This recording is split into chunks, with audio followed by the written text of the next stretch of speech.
Welcome to Monday's edition of TimesCast. How the Tea Party could shake up Tuesday's Republican primaries. The Tea Party is about moving the Republican Party to the right. A look at Microsoft's involvement in software piracy raids on Russian opposition groups. They're considering serious reforms in the company's policies. And a look back at Hollywood's secret atomic test movies. This is such an abstraction, right? Nuclear war. Marcus Mabry and Kate Zernike on how Tea Party candidates are shaking up Republican primaries. Kate, tomorrow is the last big primary day of this season, just 7 weeks before the election. There are several Republican primaries where the Tea Party could be a deciding factor. Among those, Delaware. Yeah, Delaware is probably the most interesting race tomorrow. We've got Christine O'Donnell, who's the Tea Party candidate, running for Joe Biden's old Senate seat in the Republican primary against Mike Castle, who's a very popular congressman. He's been governor. He's won more than 10 times statewide, so he's really powerful. The Tea Party is super energized. But what this reminds us about the Tea Party is that this is mostly an intra-Republican Party fight. The Tea Party is about moving the Republican Party to the right. And they've really done that in a lot of primaries, but this one is really ugly. This is probably the ugliest that we've seen. The establishment Republicans have gone after Christine O'Donnell on a lot of counts, and if she wins tomorrow, it's going to be very hard for them to now embrace her as a candidate. And even Republicans are saying that if she wins, it's basically a Democratic seat. Once they've done this, once we're past these primaries, what's the role of the Tea Party going to be then in the general election? Well, the Tea Party now looks at what they've done in these primaries, and again, they've moved the Republican Party to the right in a lot of places, and that's been their primary focus in the primaries.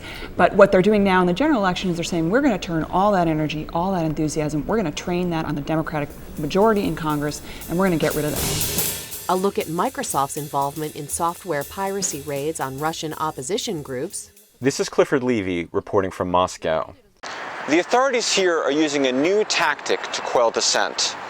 The police confiscate computers, claiming they're searching for pirated Microsoft software. The targets are advocacy groups and opposition newspapers. They accuse Microsoft itself of helping the authorities. Baikal Environmental Wave, a group that has long worked to protect Lake Baikal in Siberia, was raided this winter. Slowly, throughout the office, this officer would go around and take computers from every work place that there is in the office. These raids typically occur when advocacy groups or opposition newspapers are trying to draw attention to a cause, and the authorities want to stop them. Today, Microsoft reacted to the Times investigation by announcing sweeping changes in its policies. It said Microsoft lawyers would no longer take part in these cases. Opposition groups called the announcement a victory. 3, 2, 1, fire.